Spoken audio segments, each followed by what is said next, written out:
Y bueno, vamos a continuar con la doctora Minerva López Ruiz. Ella es neuróloga, profesora adjunto del curso de posgrado de neurología. Ella actualmente está en el Hospital General de México, tiene maestría en ciencias y nos viene a platicar de un tema que también es relevante en este aspecto. Cada vez estamos conociendo algo más sobre síndrome metabólico y su importancia, y es su relación con demencia.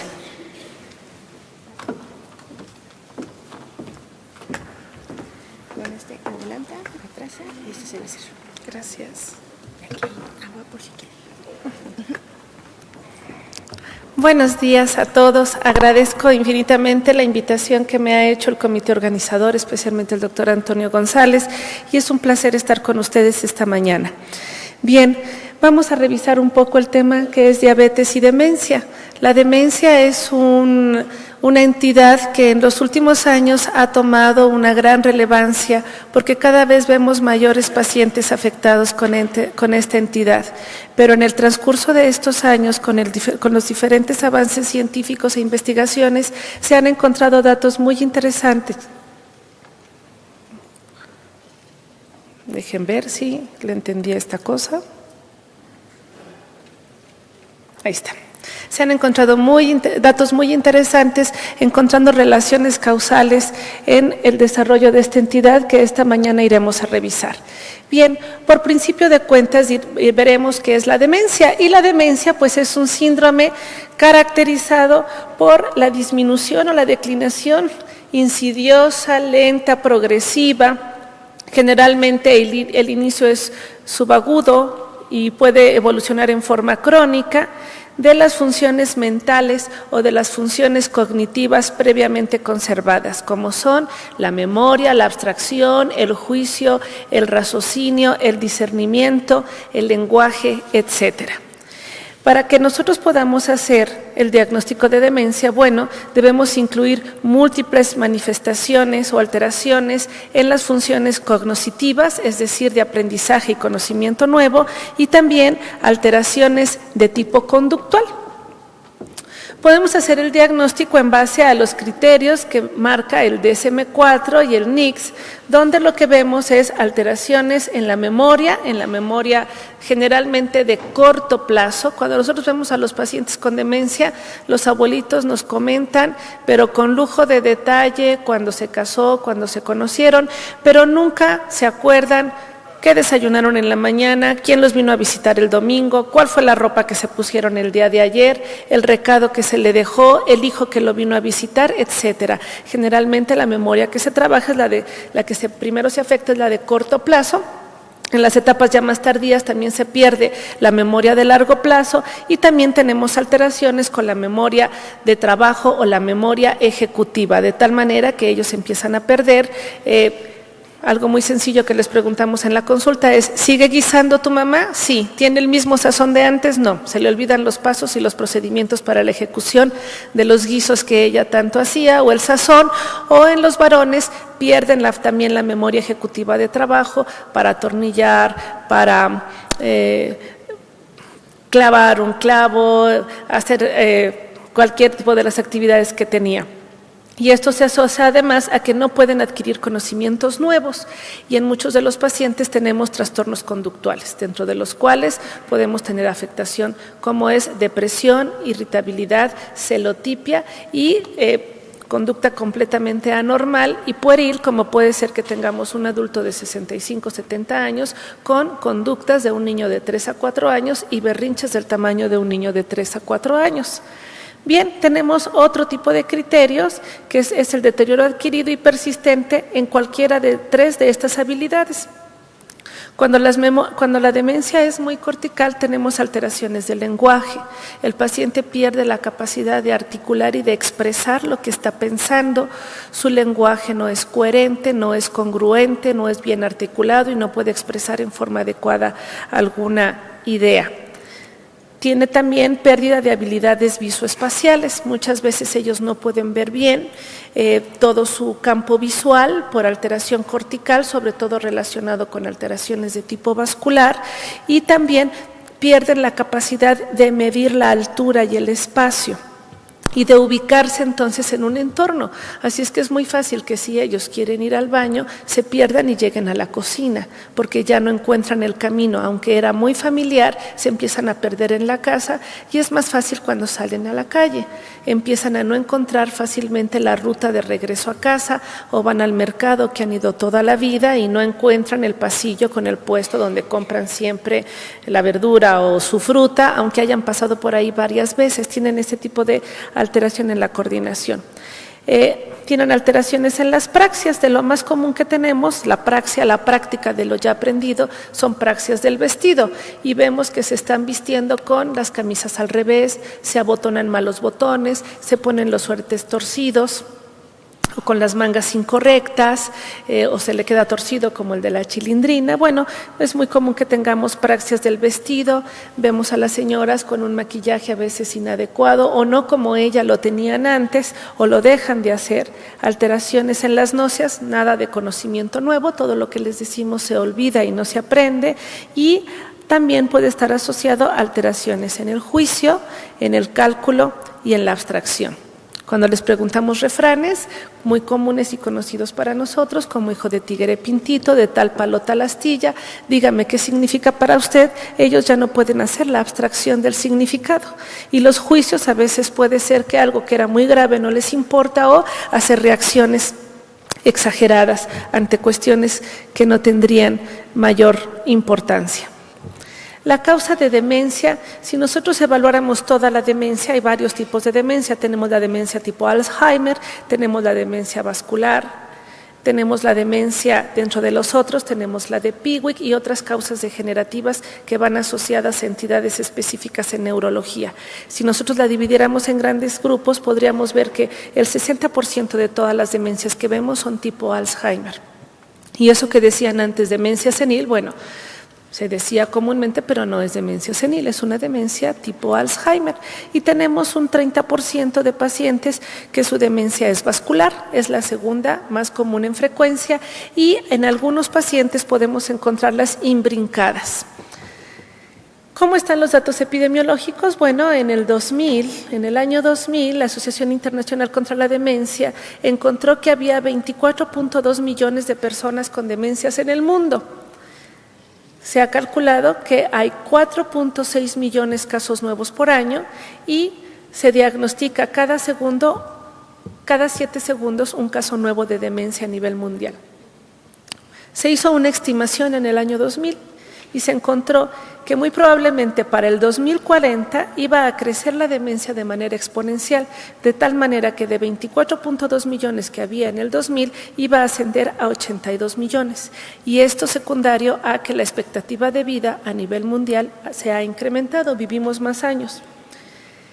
De estos 82 millones, el 71% van a estar localizados en países en vías de desarrollo. Sin embargo, algo que alarmante es que en el año 2009 se hizo una nueva estimación y se encontró que realmente vamos a tener 10% más que lo estimado para 82 millones en el 2040. Si nosotros vemos aquí y nos ubicamos, más o menos estamos en esta etapa de nuestra vida, vemos que los mayores de 65 años, hay un gran grupo afectado con demencia a nivel mundial y que aumenta exponencialmente con la edad, teniendo una presencia mayor de demencia en mayores de 75 y en mayores de 85 años. Pero si vemos cómo vamos a estar en unos 40 años más, vemos que es alarmante la cantidad de pacientes que vamos a tener, y esto solamente es las estadísticas que tenemos, que se tienen en Estados Unidos. ¿Sí? Me acerco más, pensé que les molestaba el eco, siento mucho eco. Ok, ¿se oye mejor? Bien, en esta gráfica lo que les quería mostrar era las estadísticas que tienen en Estados Unidos con la estimación hasta el año 2050 y vemos, si nos ubicamos en esta parte 2011, como tenemos una alta prevalencia de mayores de 65 años con demencia. Se observa un incremento exponencial después de los 65 años, pero también se observa un crecimiento importante conforme pasan los años después de los 40. En 40 años vamos a tener una cantidad muy importante. Esto es en Estados Unidos, que tienen estadísticas. Nosotros no tenemos estadísticas a la fecha confiables. Sin embargo, somos un país en vías de desarrollo, un país tercermundista, un país con una alta incidencia de diabetes, de síndrome metabólico, como vamos a ver más adelante, y creo que las cifras que vamos a ver y en las que nos estamos encontrando no difieren mucho y probablemente son mayor que las que está presentando Estados Unidos. Bien, la demencia tipo Alzheimer fue descrita en 1906 por Alois Alzheimer. La primer paciente diagnosticada en la que se hizo y se pudo tipificar las alteraciones que se encontraban en un paciente con demencia fue la famosa Augusta. ¿Qué encontraron en esta paciente después de seguirla y de que falleciera? Bueno, pudieron describir las alteraciones neuropatológicas en la demencia, como son placas amiloides, ovillos neurofibrilares, la muerte neuronal por apoptosis secundaria a todo el conglomerado de placas amiloides, y esta muerte neuronal por apoptosis nos da en forma secundaria una atrofia cortical. Aquí les muestro tinciones por inmunohistoquímica de neuronas que se encuentran de forma normal y vemos neuronas completamente anormales con pérdida de las conexiones interneuronales, con depósito de material amiloide y con degeneración neurofibrinal, que son los hallazgos clínico-patológicos característicos de la enfermedad. ¿Cómo vemos nosotros un cerebro normal?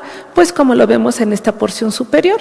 Vemos todas las circunvoluciones con un buen tamaño y las fisuras o los surcos entre las circunvoluciones, pues vemos que son pequeños. ¿Qué pasa en un cerebro de un paciente con Alzheimer? Podemos ver cómo hay una atrofia extensa, tanto del lóbulo temporal, del lóbulo frontal y parte del lóbulo parietal, de tal manera que vemos una ampliación de los surcos y de las fisuras interhemisférica, de la cisura de Silvio, de la cisura de Rolando y los espacios que se ven entre las circunvoluciones. Esta atrofia nosotros la podemos observar en los estudios de tomografía y más claramente en los estudios de resonancia magnética. Si nosotros hiciéramos un corte transversal a este cerebro, veríamos, de este lado tenemos un encéfalo normal y de este lado tenemos un encéfalo atrófico en un paciente con diagnóstico de Alzheimer. Y vamos a ver, miren, esta área, en la primera y segunda circunvolución del lóbulo temporal, se encuentra alojadas las áreas del lenguaje. Y vean cómo en un paciente con Alzheimer se encuentra completamente atrófica, disminuida y perdida la sustancia gris, este listón que vemos aquí comparado con este, y la ampliación del surco secundario a la pérdida y muerte neuronal. Esto explica perfectamente las alteraciones del lenguaje en los pacientes. Ahora vámonos a la área del uncus, a la quinta y sexta circunvolución del lóbulo temporal. Aquí tenemos la región hipocampal, que se encarga de la memoria y que tiene una gran intervención porque por ahí se hacen conexiones con el núcleo amigdalino en el circuito de Papez, que es el circuito de la ira y la furia, que muchas veces tenemos problema para el control de los pacientes. Y bueno, observemos de este lado la extensa atrofia hipocampal que existe en los pacientes y que se asocia con la pérdida de la memoria. Y bueno, vemos cómo, miren el grosor de la corteza cerebral aquí, cómo está perdido en esta parte y están completamente planas y atróficas las circunvoluciones. Esto explica en forma macroscópica la ubicación de las alteraciones en los pacientes con demencia. Si nosotros buscáramos estudios por imagen, bueno, ¿qué observamos? Esto que vemos en blanco es una imagen de resonancia magnética en T2, por eso vemos blanco brillante. Nos marca muy bien las circunvoluciones y nos marca toda esta cantidad blanca brillante, es una gran cantidad de líquido o de agua, de líquido cefalorraquídeo, y vemos como las circunvoluciones están disminuidas, hay atrofia, pero algo que llama mucho la atención son estos manchas blancas brillantes que son lesiones isquémicas, que son muy comunes en pacientes con enfermedad multiinfarto por hipertensión arterial descontrolada y que también las vemos en los pacientes con diabetes con descontrol. En esta parte vemos es la misma resonancia, pero ahora en un T2, y vemos en un T1, perdón, y vemos las lesiones hiperintensas en sustancia blanca secundarias a daño isquémico. Se llama rarefacción de la sustancia blanca y es uno de los principales criterios diagnósticos para enfermedad vascular, para demencia por enfermedad vascular o demencia vascular, y es uno de los criterios que toman las escalas de Hashinsky para puntualizar demencia. Bien, ¿cuál es la relación que hay en este recorrido breve y rápido de demencia? Bueno, ¿qué pasa con la diabetes y la demencia? Pues la diabetes y la enfermedad de Alzheimer se presentan ambas en el adulto mayor. Y hay 3 características relacionadas a la diabetes tipo 2 que pueden tener efecto en el cerebro para desarrollar enfermedad de Alzheimer. Dentro de estas tenemos resistencia a la insulina, la hiperinsulinemia y la hiperglicemia. Estas actúan en diferentes vías importantes en la fisiopatología de la enfermedad de Alzheimer. De una forma directa actúan como mediadores de inflamación y son uno de los principales factores de riesgo para presentar evento vascular cerebral en los pacientes. Y el evento vascular cerebral pequeño o grande, crónico y acumulativo, esos pequeños, bueno, es causa número 1 de demencia. Y también tenemos directamente alteraciones en el metabolismo del amiloide y de la tau, que son productos finales de glicolación avanzada y son los que se acumulan, causando daño neuronal y apoptosis en los pacientes con demencia. La alteración en el metabolismo de la glucosa, ¿qué nos puede ocasionar? Pues nos puede ocasionar un daño tanto a pequeños vasos como a grandes vasos, y existen múltiples vías neuronales y no neuronales a través de las cuales la diabetes asociada a una disregulación o alteración glicémica causa daño estructural cerebral de forma lenta y progresiva. Las alteraciones en el metabolismo de la glucosa pueden ocasionar, por un lado, hiperglicemia. ¿Y la hiperglicemia qué hace? Afecta la viabilidad neuronal. ¿Por qué se afecta la viabilidad de las neuronas? Porque hay un incremento en el estrés oxidativo, porque hay una unión a las glicoproteínas y porque los productos finales de glicolación avanzada terminan por degradar o matar a la neurona. Existe también una menor producción de acetilcolina, que es uno de los principales neurotransmisores que se encuentran implicados en las conexiones y redes neuronales y en la sinapsis, y entonces disminuye la estimulación vía de la acetilcolina. Los pacientes con hiperosmolaridad y con aumento de vasopresina resulta en forma secundaria en degeneración de las neuronas hipotalámicas, las neuronas de la memoria. Y también tenemos alteraciones en el balance de calcio en las neuronas hipocampales, en las partes que les enseñé ahorita del lóbulo temporal, con una degeneración secundaria. Bien, ¿qué nos dicen algunos estudios de evidencia? En este estudio, el estudio Rotterdam, donde estudió el metabolismo de la insulina como uno de los factores de riesgo para enfermedad de Alzheimer, bien, se estudiaron pacientes 3.139 participantes en este estudio de Rotterdam, a los que se les hizo mediciones de insulina basal y de glucosa en ayuno. ¿Y qué fue lo que se encontró en estos pacientes? Bueno, que un incremento de la insulina en ayuno y un incremento de la resistencia a la insulina daba un 40% de más riesgo de desarrollar enfermedad de Alzheimer en los primeros 3 años. Los pacientes que encontraron con esta alteración y los siguieron y les estuvieron aplicando diferentes escalas de memoria, desde Mini-Mental hasta evaluaciones más complejas de cognición y evocación de memoria para ver interconexiones de redes neuronales, se observó que al cabo de 3 años tenían fallas importantes en la cognición y en la memoria. Pero también observaron que a una mayor cantidad de insulina en ayunas, el doble, por decir, si van más allá del doble de lo esperado y resistencia a la insulina, entonces el riesgo se incrementaba a un 75% más riesgo de desarrollar enfermedad de Alzheimer en los primeros 3 años. Y bueno, aquí hacen un análisis de acuerdo al nivel de glucosa, de insulina y de resistencia a la insulina, y para todos salió altamente significativo como un factor de riesgo.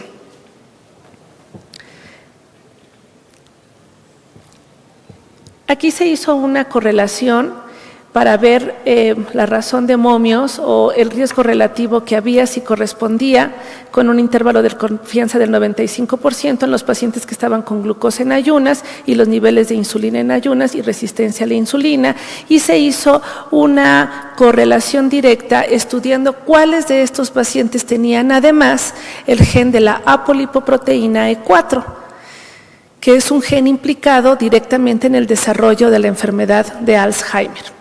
Y entonces encontraron que los que eran portadores del gen de la ApoE4 tenían mayor riesgo y fueron los que se relacionaron directamente con el desarrollo de la enfermedad de Alzheimer a 3 años de seguimiento.